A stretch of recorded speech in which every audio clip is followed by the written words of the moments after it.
Olá, pessoal! Como vai? Espero que vocês e seus familiares estejam bem. Hoje nós vamos trabalhar o conteúdo da primeira semana do PET Volume 6, conteúdo destinado aos alunos do terceiro ano do ensino médio. Então, vamos caminhar. O tema da aula de hoje é Lúcio Mestre Plutarco, que foi filósofo, biógrafo, ensaísta e historiador grego, que nasceu no ano de 46 e morreu no ano de 120 depois de Cristo. Aqui vale ressaltar que muitos dos conhecimentos que nós temos em relação à antiguidade devemos ou agradecer a Plutarco, em função dos vários livros, várias obras deixadas onde ele trata dos fatos e acontecimentos desses períodos. Então vamos lá. Questões iniciais. A primeira delas: a inveja dos nossos inimigos é um contrapeso à nossa negligência? E depois, o nosso aperfeiçoamento moral afeta os nossos inimigos? Olha que interessante.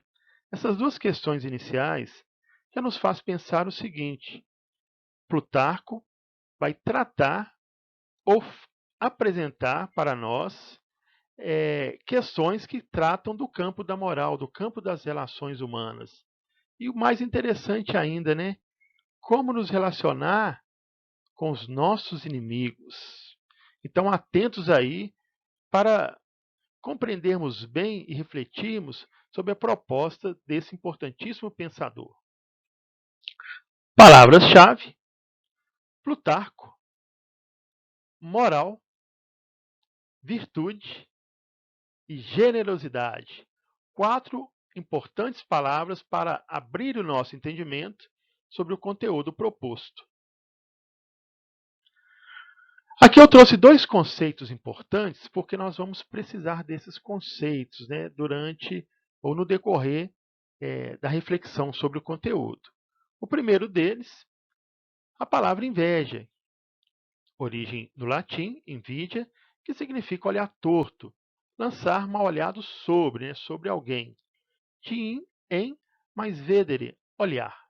Então, a palavra inveja significa lançar um mal olhado sobre alguém em relação à pessoa, em relação às suas conquistas ou aquilo mesmo que ela faz. E a segunda palavra aqui, generosidade. A palavra generosidade tem origem no latim, generositas artis, que é a virtude de quem compartilha por bondade. Então, a generosidade é uma virtude daquele que age por bondade. Então vamos lá. A questão que Plutarco levanta: como me defenderei do meu inimigo? Opa! Qual que é a tese que ele defende em relação à questão? Tornando-me eu próprio virtuoso. Aqui vale lembrar que para os gregos a virtude consiste na prática do bem. E quais são os argumentos que ele apresenta para defender essa tese da importância de ser virtuoso? Primeiro, os inimigos nos obrigam a andar em linha reta, pois estão atentos aos nossos atos para captar e divulgar os nossos erros. Então, em função do olhar atento dos inimigos, nós somos obrigados a caminhar sem desviar do caminho. Segundo, a vigilância dos inimigos impede-nos de sermos moralmente frouxos.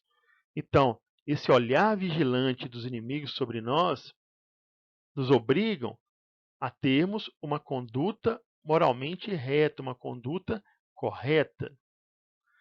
E terceiro, a inveja dos nossos inimigos é um contrapeso à nossa negligência. Né? O que significa negligência? Ser negligente, deixar de fazer aquilo que tem que ser feito. Então, essa inveja vai ser um contrapeso, né? Ele vai nos impedir de deixar de fazermos aquilo que nós temos que fazer, até mesmo por obrigação. E aqui, no caso, uma obrigação moral. E, por fim, Plutarco vai dizer que o nosso aperfeiçoamento moral é a nossa vingança contra o inimigo. Olha que bacana aqui, né, dos argumentos dele. Ele não fala que a nossa vingança contra o inimigo é pagar o mal com o mal, ou aquela antiga história, né? Olho por olho, dente por dente. Ou seja, me aperfeiçoar moralmente para vingar do inimigo. Agora vamos procurar compreender bem o que significa esse aperfeiçoamento moral. Qual que é a recomendação de Plutarco? Generosidade aos inimigos. Olha que bacana. Lembram da palavra no conceito generosidade, de origem latina, que significa a virtude daquele que compartilha por bondade? Quer dizer, então, vingar do inimigo, vingar daquele que procura fazer mal à minha pessoa, para Plutarco, significa o quê? Ou deve ser o quê? Ao invés de pagar o mal com o mal, pagar o mal com o bem. Vamos procurar compreender melhor essa questão. Olha o olhar atento aí, né? Aquele olhar sobre alguém. Então, Plutarco vai dizer que o aperfeiçoamento moral inclui esforço dedicado e paciente para louvar os inimigos e evitar rancor diante do seu sucesso. Quer dizer, se é um aperfeiçoamento, é um esforço constante, é uma busca constante, que parte de uma vontade incessante de procurar cada vez mais e mais melhorar. Para quê? Reconhecer o sucesso do outro, até mesmo se o outro for meu inimigo. Em função disso, evitar o rancor diante do seu sucesso. Olha que interessante, né? Se eu começo a reconhecer o sucesso do outro, do inimigo, eu evito o mal maior para mim, que é o sentimento de rancor, que pode me consumir aos poucos e pode até mesmo me matar, me limitar, me impedir de caminhar, de progredir, de me desenvolver enquanto ser humano. Consequência disso, evitar a inveja do sucesso não apenas dos inimigos, mas sobretudo dos amigos. Olha que bacana aqui, né? Se eu me aperfeiçoo a não me invejar do inimigo, eu vou estar me aperfeiçoando também para não me invejar daquele que se coloca do meu lado enquanto amigo, né? Quer dizer, eu vou louvar, eu vou reconhecer também o sucesso do meu amigo, porque eu vou saber, eu vou reconhecer que atrás daquele sucesso existe um esforço, uma dedicação, uma determinação, uma entrega, uma busca de realização, de melhoramento, de aperfeiçoamento, cujo objetivo é a conquista, é a realização pessoal. Muito bacana isso aqui, muito interessante essa proposta de Plutarco. Agora aqui eu trouxe uma frase também muito importante para nós pensarmos sobre ela, né? Essa frase desse autor que vai dizer o seguinte: existem maridos tão injustos que exigem de suas mulheres uma fidelidade que eles estão sempre violando.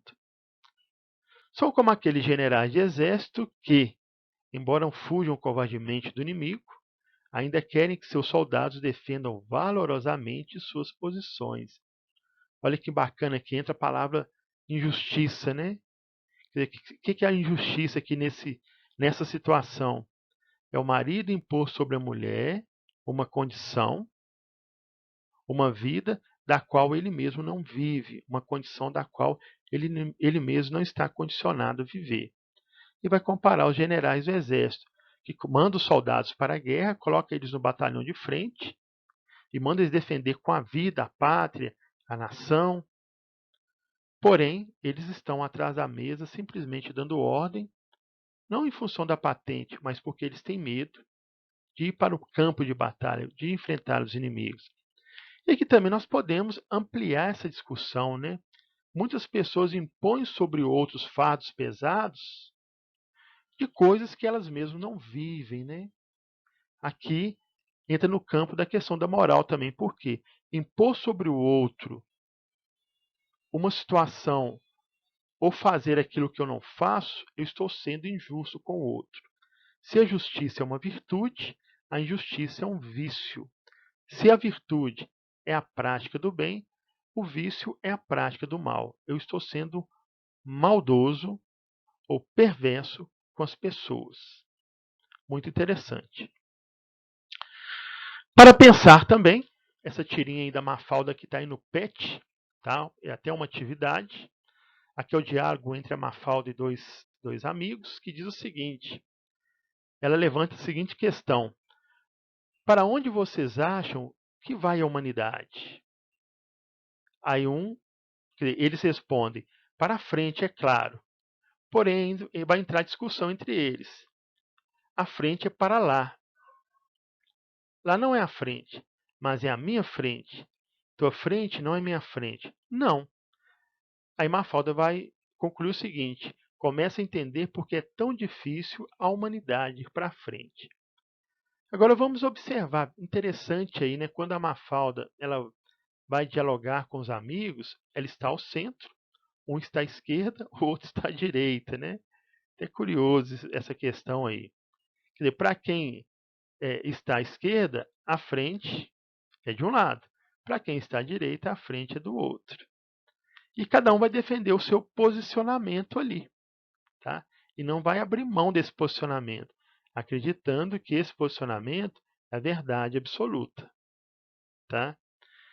Então, em função disso, né, visões diferentes, imposições dessas visões, acreditando que sejam verdades absolutas, ela vai concluir que a humanidade ela não vai para frente, ela não se aperfeiçoa, ela não se desenvolve, porque um quer impor o seu pensamento sobre o outro, a sua crença sobre o outro, e não quer se abrir ao diálogo e discussão. Se abrem, eles vão perceber que eles têm visões diferentes, porque estão em posições diferentes. Vamos continuar pensando sobre essa importante tirinha aí da Mafalda proposta para nós. Então, espero que vocês tenham gostado do conteúdo da aula de hoje. Eu particularmente gostei bastante, uma proposta bem diferente em relação ao nosso tratamento ao inimigo e também ao nosso amigo, que traz consequências, né, psicológicas para nós. Então, a aula termina por aqui, porém a reflexão deve continuar. No mais, abraços e cuidem-se.